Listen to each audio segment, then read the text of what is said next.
Baik, lanjutan filsafah Rumah Gadang Minangkabau.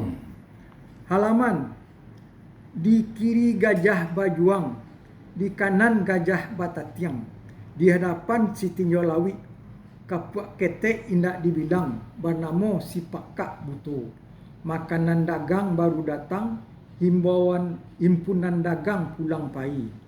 Baka muniang pautan kadilimau manih, sandaran alu. Dasar kuniang di uswak rumah. Alamannya carano basah, balilam namo kasiaknya, balilam namo tanahnya, akakuma namo rumpuiknya, tujuh lampih jinih paganya, paga beri awa kuniang.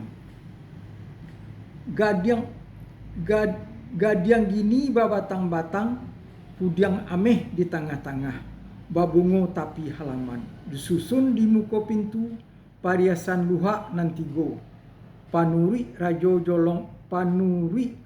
jolong gadang, kasiak bulannya intan tatabua, kasiak lamannya bintang terserak, lasuhan tarantang jolong sudah putih lasuhan tarantang jolong sudah putih manumbuak gadang. Ayam mengokok jolong turun, bunyi alu batimang-timang, bunyi gandang batarun-tarun. Sinan pandeka bamain patang, tampek nanudo bamain catuih. Sangka ditabang batimpa baliak, indak rabah dikapak jo baliwang.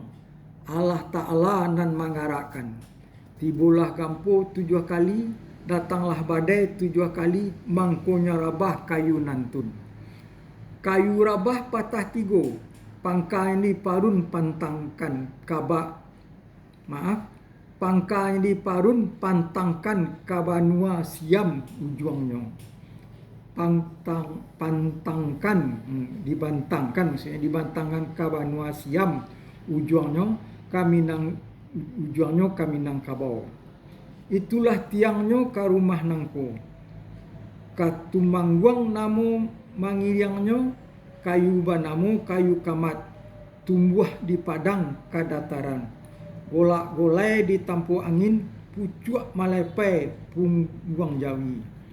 Kulitnya menjadi ula bidai, dahannya menjadi rajo. Itulah pangiriang rumah gadang nangko. Putih bariri namo tiang nan randahnya, kayu banamo kayu jati, taruh jinawi jo